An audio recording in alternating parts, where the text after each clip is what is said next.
What we're going to try to do in this particular session is look at kind of three dimensions to what an HR leader and what various solution providers are thinking about, are making decisions around. One of the dimensions is the driver. And so whether or not we have a kind of a talent and business strategy that's driving our decision making, or the solutions that are being offered. And so what is actually driving this, or both? And then ultimately, what about the solutions? Are we looking at a new generation of point solutions, or are we still looking at end-to-end systems as really that solution from a technology standpoint? And then finally, from an HR leader standpoint, with those two dimensions in consideration, do we start to think about what should we be implementing, or what should we be experimenting with, or some combination of that? So in the next 40 minutes or so, what we're going to do is kind of visit those different dimensions and have a bit of a conversation about what an HR leader and others in this space have to think about and then consider and then make decisions around.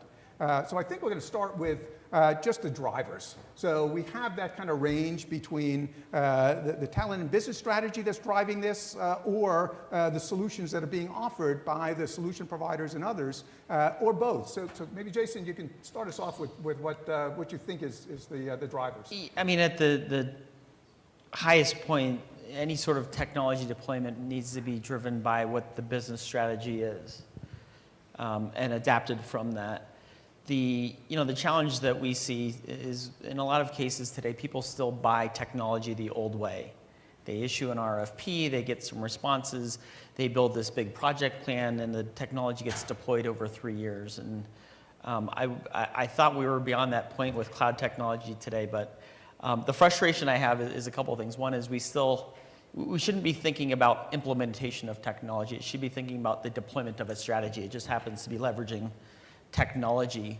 But I don't think we think about adapting and flexing as much as we should. There's the famous Mike Tyson saying is, we all have a plan until you get punched in the mouth. And, companies, even as technology evolves, we release updates of our product every quarter. And still, it almost outpaces what our clients can consume in a lot of cases. And I wish that wasn't necessarily the case.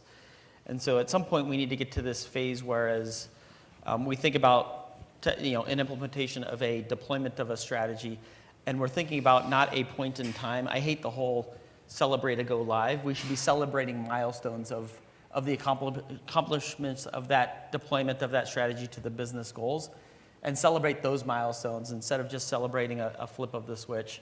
I'll just say one last thing. I went to the Warriors game. Don't tell Deborah this, but I went to the Warriors game last night. And it's very much like sports. When you go into a game, you think about, what's my strategy to beat this team?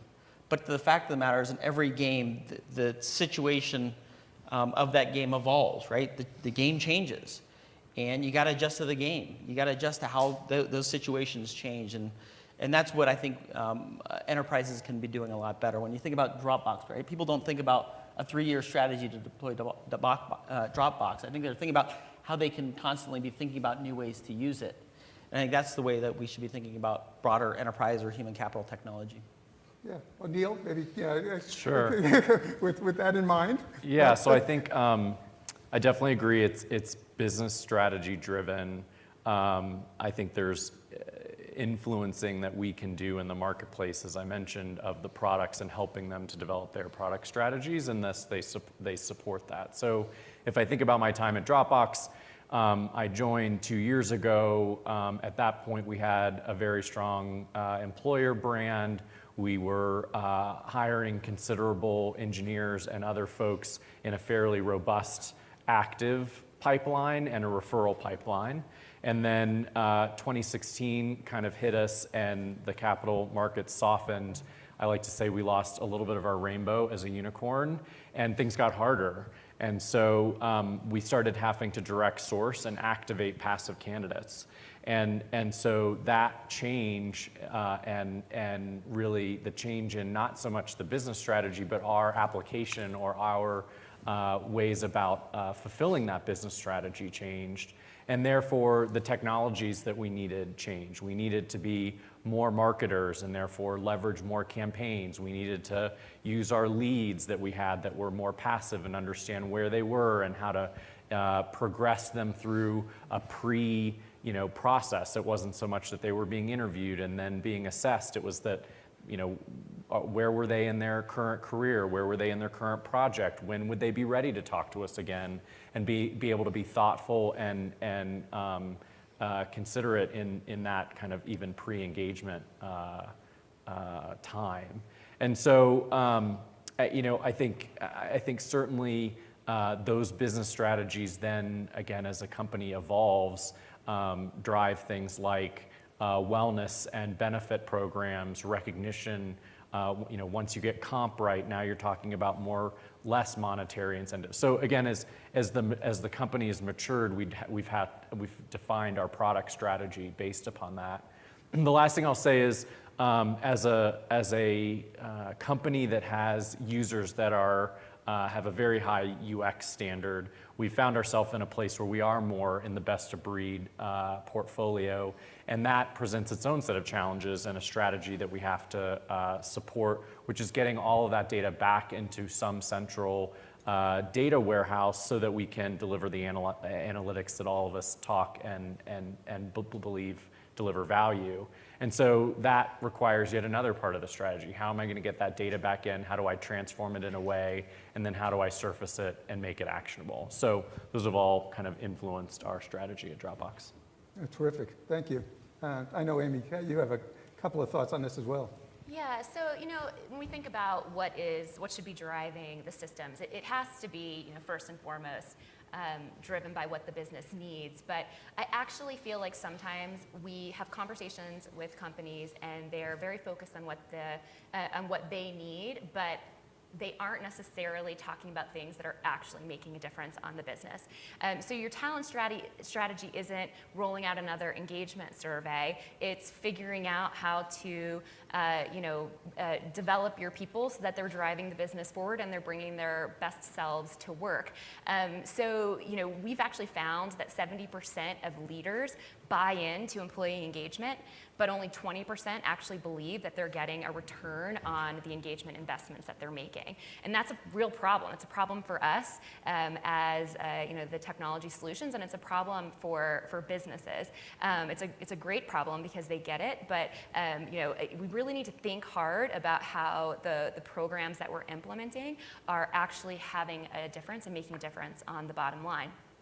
And then we also really need to be open to technology solutions. In the engagement space, we've been doing it, and companies have been doing engagement for a long time. We've made a lot of progress. Leaders now understand what engagement is, and they're bought into it.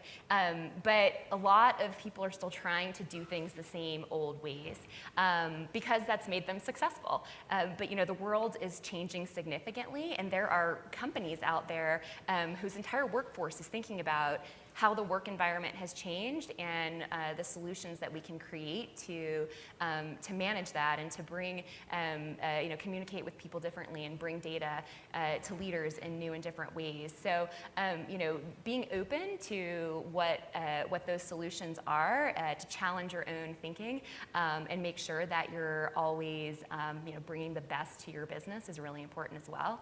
And then I think we all have a responsibility, both as vendors as well as internal HR leaders to constantly communicate ROI. We need to be making sure that our leaders are seeing what our programs and seeing what our solutions are doing to bring the business forward, to make the business more successful. And as technology solutions, we need to make sure that we're surfacing that information as well, because otherwise, if your leaders aren't bought into it, it's just an HR initiative, and we're never going to see it really transform the business the way that we know it can.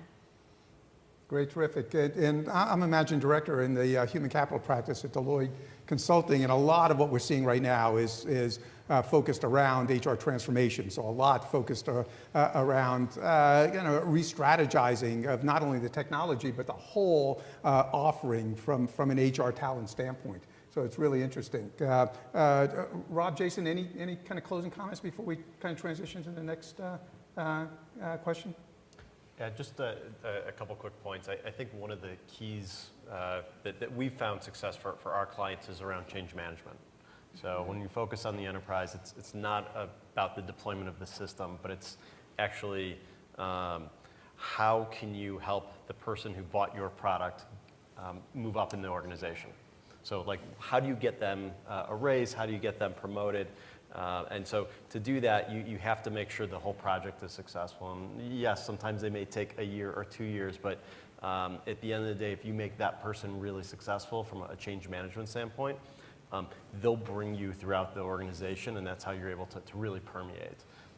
So we found a different strategy where while we're a platform play, we typically only sell one product at a time. And so companies will sometimes say, I'd like 3, 4 products, and we'll say like, no, you just get one, because we're gonna make you really successful with this one. And then your budget's gonna open up. And then because we showed hardcore cash ROI back, now we'll let you buy other things. And so it's sometimes hard because it's a different way to sell. But we found that if you do a great job of championing that one product from a change management standpoint, it leads to better value to that organization. Great. Yeah, and that's a great point, because we're also seeing with kind of re-strategizing of HR and talent, and especially from a transformation standpoint, a big focus on not necessarily ROI, but business outcome, impact. So, you know, why should we invest time, effort, resources, money in this, and tell us, you know, what that business impact is going to be, because now HR leaders are being pressured by the C-suite and the board of directors to in essence, show that tangible outcome from a business standpoint. Great. So it's one of the last areas where metrics weren't in there. Like, yes, it's the last frontier. So it's on the horizon, and many are focused on that. Great. Yeah, I think what we've seen from our client base reflects a lot of what they've said, which is that we surveyed everybody, and 84% of CEOs that we surveyed, and not just our clients, but beyond that, believe that they need to go outside of the 4 walls of their company to get the best ideas, and that 75% don't think that they can attract the full-time talent base they need, particularly as their business objectives change over time. I think Neil alluded to traditional HR systems have not been incredibly agile as recruiting climate changes, as employer brand changes, as company mission changes.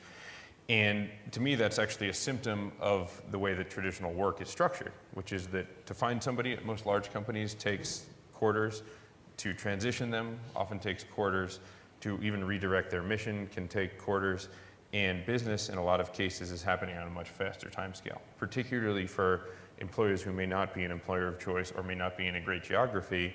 Traditional HR systems are failing them just because, and they may actually be fantastic vendors, but they're trying to work on a problem that at this point we think has, in certain situations, no solution, which is that there are often not supply-demand matches for a lot of full-time jobs that companies are looking for. 40% of the people we talked to had many open job slots, and that in turn creates, you know, challenges in achieving business objectives that ultimately come back on HR, even though it isn't really their fault.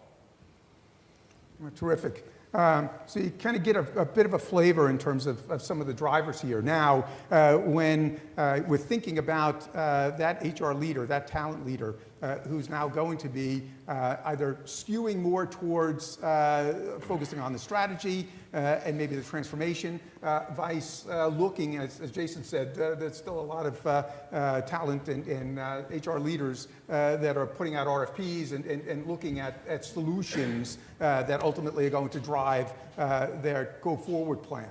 What happens if we're speaking to someone and they're skewed in one direction or another? What are the limitations potentially of kind of skewing towards strategy and not thinking about the solutions, or skewing towards the solutions and not thinking about strategy? Yeah, I mean, from our perspective, the HR leader, I think, is really poised to be an innovation driver at large companies. You know, historically, they've, you know, at worst been seen as a cost center, at best being seen as a collaborator. We think that in the 21st century, the key way for large American companies, and probably global companies too, to win is to have the best people working on problems and solving them in real time.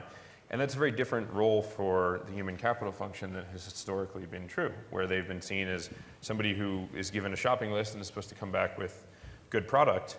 To me, the role, as never before, of the HR leader is to think of themselves as a visionary who is projecting forward in a rigorous, non-trivial way what the needs of the company look like, hand in glove with the business strategy. I think previously, when companies' goals didn't change very much, and we're trying to get 2 to 3% better every year at selling cereal or beer or toilet paper, the HR needs were numerical, right? We know we're going to need another couple hundred regional salespeople over the next 5 years. I bet Dropbox doesn't even know necessarily what business it's going to be in 2022. And so for the HR leader to not be a strategist, it would be very counterintuitive when the business needs may be changing very rapidly. Terrific, terrific. And Amy, other thoughts? Yeah, so it's really if you're focused too much, if there's too much navel gazing, there's too much of a focus on, and it's really the thing I hear the most is sort of the what we've always done. It's a real risk to the future of, in our case, of engagement and to a lot of HR technology and talent solutions, because we know that the way that you've always done it isn't working anymore because the world is changing. And we've so often here, we've come up with solutions where we're, trying to answer a lot of these challenges of the changing workforce with artificial intelligence and machine learning, and we've come up with great things that our customers and prospects are really excited about, but so often they say, but can you actually take your system and put it into our old way of doing things? And it's a real missed opportunity because businesses and leaders are not going to be bought in if they don't feel like there's that ROI. And it's really about going from providing a service to enabling the business and enabling leaders to serve themselves. And my fear is that HR could stand in the way of the great work that we can be doing to really drive the business forward. So I think that's the real risk, is that when budgets get cut, if just because your leaders seem like they're kind of bought in to the work that you're doing and they're going through the motions, if it's all about compliance, and I think that's the big thing that we need to ask ourselves as HR leaders is, am I spending my time trying to convince people to check boxes? Am I spending my time policing, or am I spending my time partnering with leaders to help them, where a leader comes and says, I just read my report, I just saw these analytics, this is the situation we have, here's my ideas, what do you think, how can you help me implement these things? That's a much more powerful conversation, and that really raises the bar for HR and for the impact that we can have. And if we continue to just be policing and driving compliance, then when budgets get cut, HR is not going to be the solution. So we really need to become a business solution and not an HR solution. Great, thanks. Yeah, I think one of the interesting trends that we've seen at Yello is that there's almost a new breed of, we'll call VP of talent acquisition, that is really armed to go figure everything out. And I don't think they really care for existing solutions that are out there. If they want something, they will find a way to get it.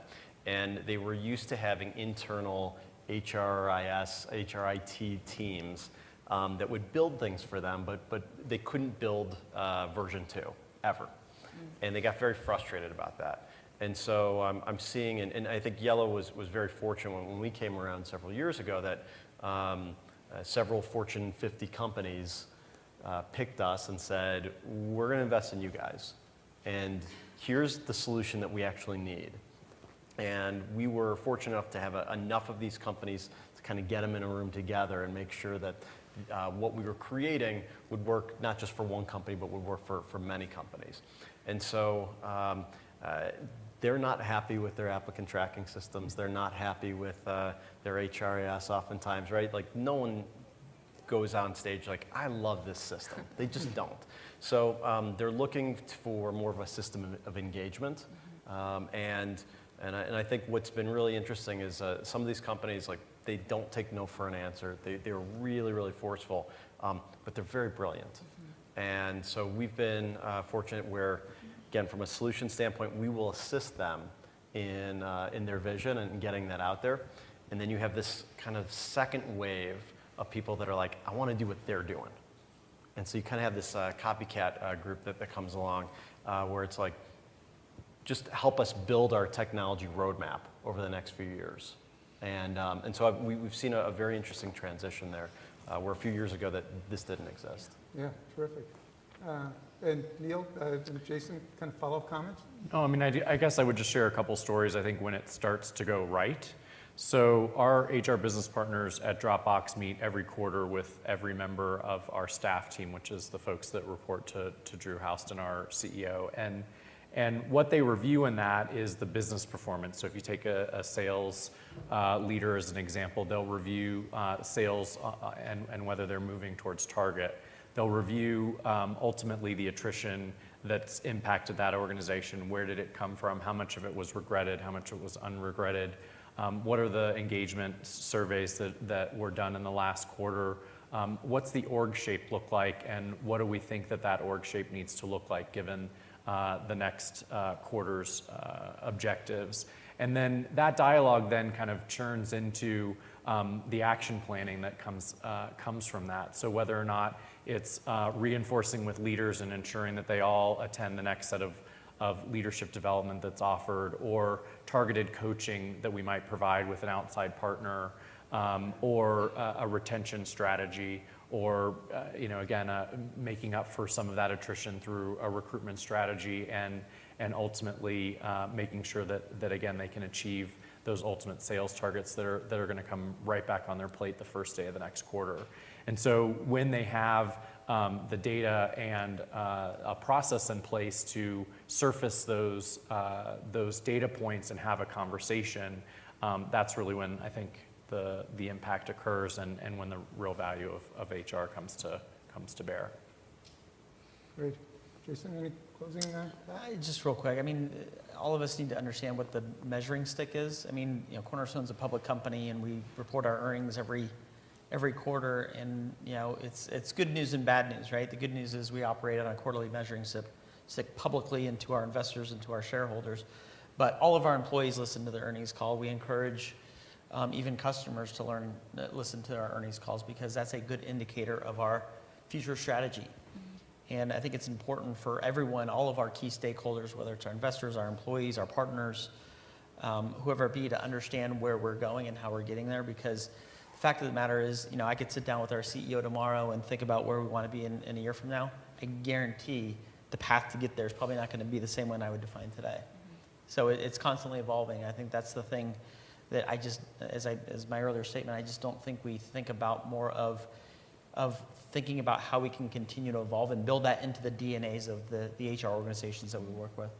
Yeah, terrific. And we're seeing a lot of rethinking from a technology solutions for the following reason. Number one, as you probably heard in the last day and a half, big focus now on the employee, the learner, the individual kind of workforce experience. And then also an evolution of the way we're thinking about that whole experience, from initial touch points through talent acquisition, onboarding, all of the learning and development, performance management, rewards, recognition, retention, even the whole alumni networks that are being set up, because as you're thinking about long term, a career might be 60, 70 years. People may be coming, going, et cetera. So actually throwing all of that into the strategy, it's very different today than it was even 5 years ago, when people could more easily buy solutions and deploy those solutions.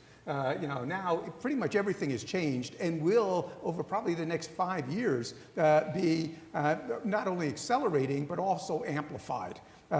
So the real question now is, okay, well, what should we be implementing? What are kind of the table stakes, those that will in fact immediately address some of those pain points, either in evolving HCM or addressing some of the new attributes of HCM? And what should we be experimenting in for the next probably 2 to 3 to 5 years, so that in 2 to 3 to 5 years, those are now starting to become more of the mainstream and become an additive to both the employee experience and have a measurable impact on the business outcomes. So, Jason, maybe we can start with, so what do we experiment with? What do we actually implement or evolve? It's different for every company. I do think, though, that companies should be putting more money in that experimental budget. When I used to run marketing for Cornerstone, we would put between 20 and 25% of our budget in experimental things. Try it, see if it works. If it doesn't work, guess what? We can try something else. But from a talent perspective or just managing people, the way I like to think about it is you can't be best in everything. You can't be world class in every single function.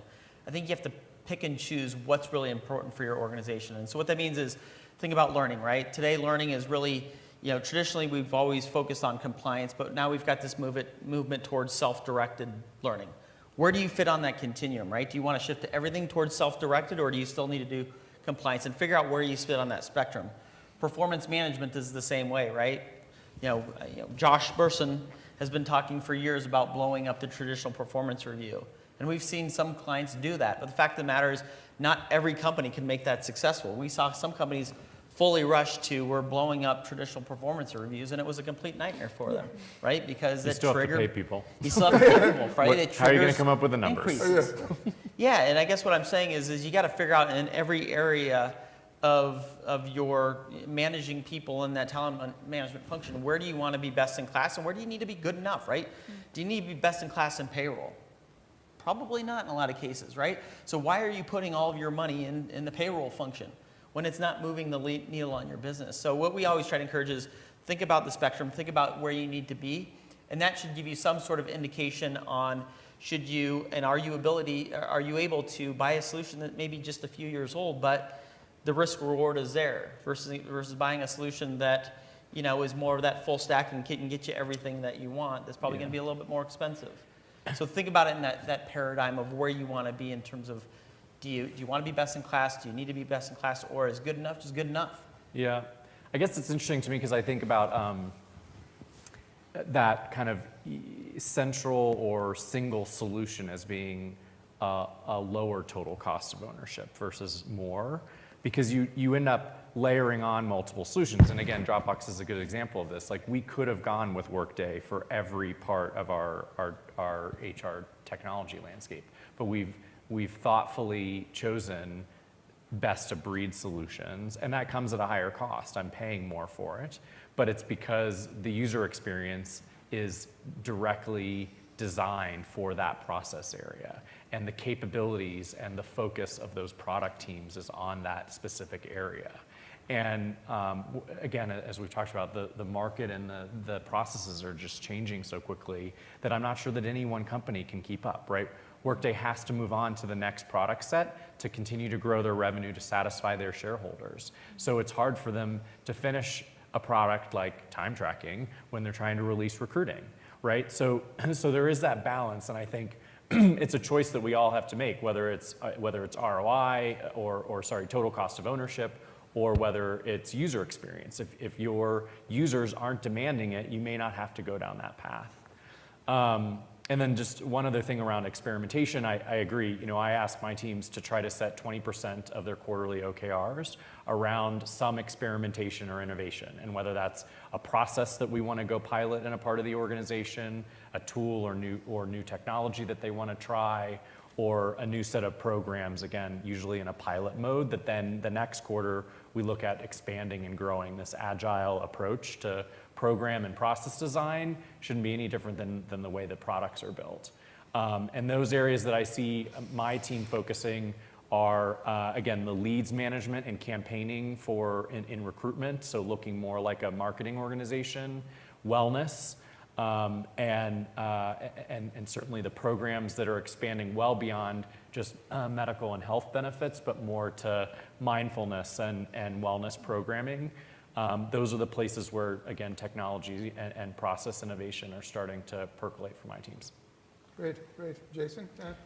So definitely invest in Yello. I think that's the best. No, I might be biased, but one of the things that I think is really important is we now have more agile solutions where we are seeing not just applicants, but we're seeing passive candidates, we're seeing referrals, we're seeing internal mobility, and we're seeing lots of people who can buy products too.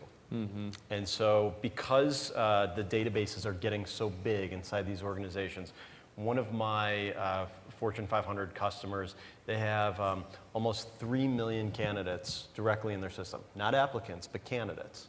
And they believe this next year they're going to decline 700,000 people. Wow. All people that will or may not buy products from that company. So this is now a C-suite initiative to focus on candidate experience, because if you have a bad experience at an organization, you're not going to buy from them. I remember going through college recruiting. There are several companies I will never buy products from. I may not even sell them products. So I think it's really important that you go on and you understand what your candidate experience is. You make sure that you really, really have systems in place that focus on it. From an experimentation side, I've seen some of our customers start experimenting more with different types of referral programs. Referrals are typically often the best hires. They are definitely the cheapest to hire from an ROI standpoint, and it also allows your employees to be more engaged. And so they've experimented in perhaps one country or one function of what it would be like to expand referral programs. And so that's an area where we've started to see a lot of experimentation. Yeah, terrific. And in fact, we've worked with a number of our clients now in that area and have found also when you start to link that to metrics associated with engagement, there's a one-to-one correlation between what we're seeing from the referral programs and the level of engagement of individuals, especially during kind of an onboarding period, maybe 12 to 18 months. The first 12 to 18 months, direct correlation. So you can start to draw some real insights in terms of the investment that you're making in that and the engagement of your workforce that you're achieving through that process. So very interesting. Oh, sorry, go ahead. We had one customer who they saw a 6x increase in employee participation in the referral program. 6x within 1 year, mainly through ease of use and marketing.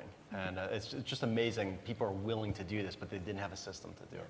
Yeah, so the only double-edged sword with referrals is you refer the people that look and probably have a similar background to you.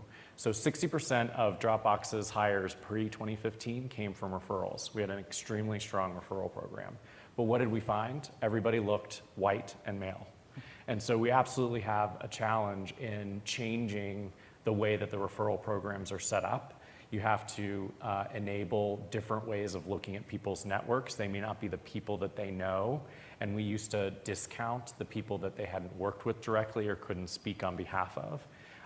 And you absolutely have to layer on those additional referral programs with, again, whether they be additional programs that continue to diversify the top of the funnel. There aren't a whole lot of technology solutions that are out there. It takes, honestly, a lot of just elbow grease and hard work. Direct sourcing has become a much larger proportion of our hires because we have to leverage that channel in order to really diversify the workforce that we know that we need going forward. So That's a great point. Sorry, to go back to No, that. that's all right.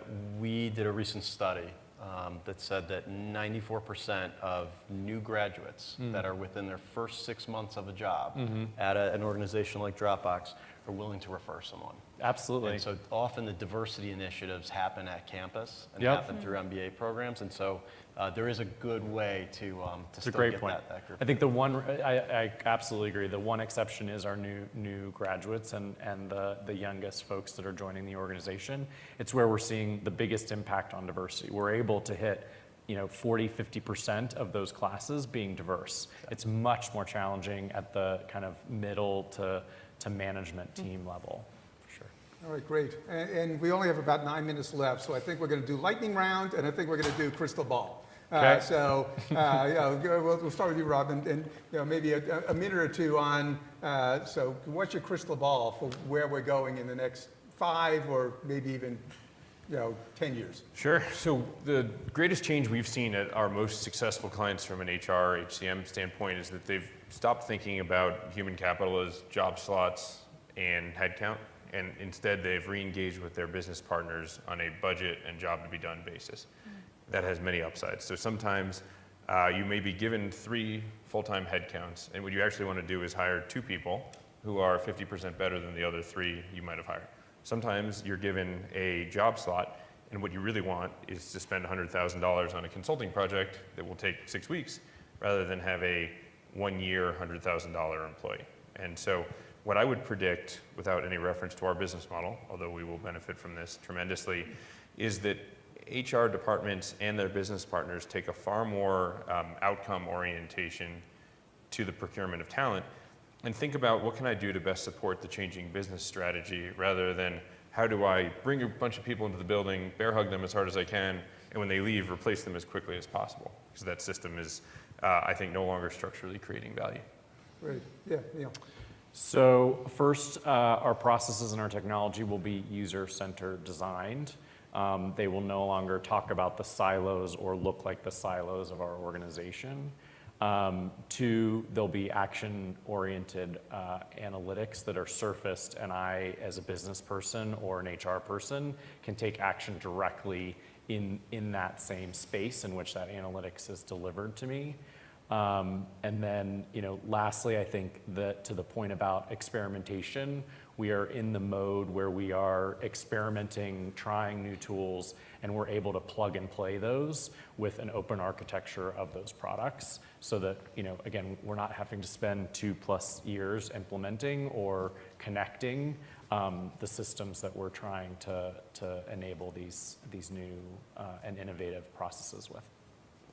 Great. Yeah, Jason. I agree with everything. Definitely. Two quick things. One, I see massive consolidation in this particular space. Not again, please, no. It's good. Consolidation can be good. But the reason why I see that is based off of information security. And Yeah. so the cost to onboard a new organization is so expensive from an InfoSec standpoint that while you'd like to do best in breed, oftentimes it's cost prohibitive. And so we see consolidation from that facet. The second thing is I see a complete transformation of talent acquisition. So if you're familiar with Mad Men and kind of the way where you would be big storytellers and you would have big brand imaging around your organization and how that used to be, and then you fast forward a little bit and you go to House of Cards, where how they were able to fix an election through programmatic ad buying. We're seeing tools that allow for programmatic ad buying that are now going into talent acquisition, but the people that are supposed to manage these tools, they don't have the skill sets to do that.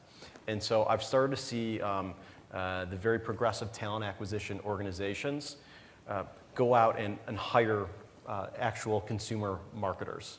They've hired digital ad people, like they've hired product people inside of their organization. Mm-hmm. And so we see a dramatic shift in the employee base.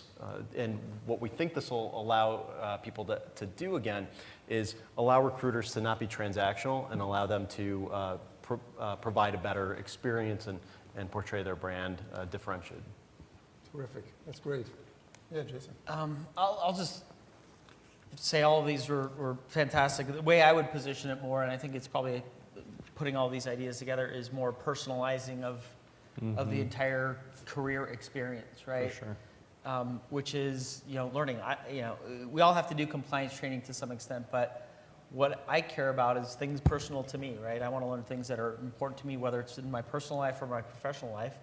And certainly the world of learning is blending that things within your organization. So everything is now, in my opinion, needs to start to get personalized, whether it's learning, whether it's how you want feedback within your organization or you individually from your organization, how you want your career path to progress within the organization. This is scary to a lot of companies right now, right?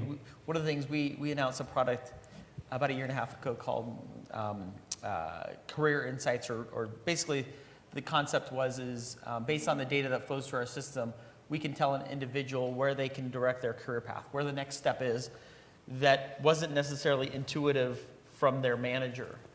And it freaked out a lot of HR professionals, and it freaked out a lot of managers because it changes that conversation. Now, the flip side of that problem, if that person isn't going to get that path within the organization, they're probably going to leave anyways. So this is where we have to start to blend, leveraging the systems more, but personalizing that experience, because if we don't do it, certainly, there's a lot of opportunities for people to go elsewhere. Great, thanks. Yeah, Amy.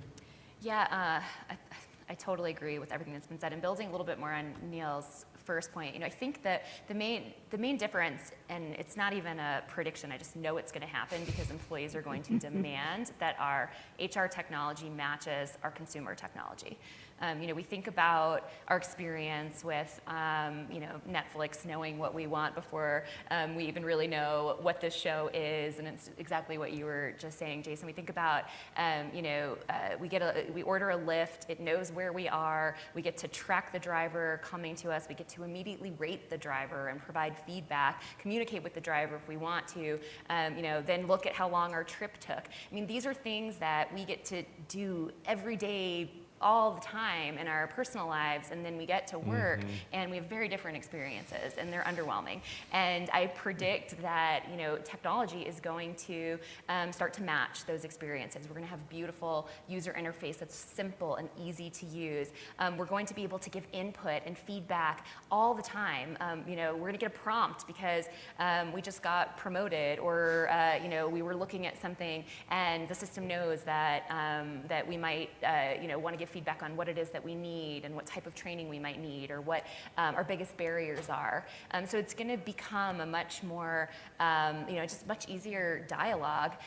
We'll be able to have better information. We'll be able to use artificial intelligence to see what people are talking about so that we can make better decisions. And we'll start having employees who aren't just showing up at work, but who are really engaged. I mean, that's one of the things about our workforce now is people really want to influence their companies, and they want to make a difference. And we know they're most engaged when they feel that sense of purpose and belonging, but we aren't really doing anything. I'm speaking in extremes. A lot of companies are doing these things, but a lot of them aren't. A lot of them aren't actually taking advantage of this amazing asset.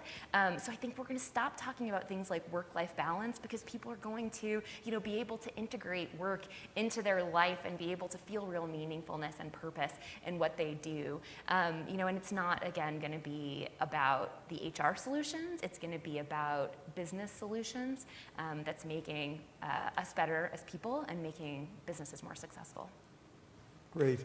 And hopefully this is kind of helpful in terms of maybe setting a little bit of a mindset, but also, as you've probably noticed, it's giving you maybe some different questions to both ask yourself as solution providers and ask as HR professionals and HR leaders.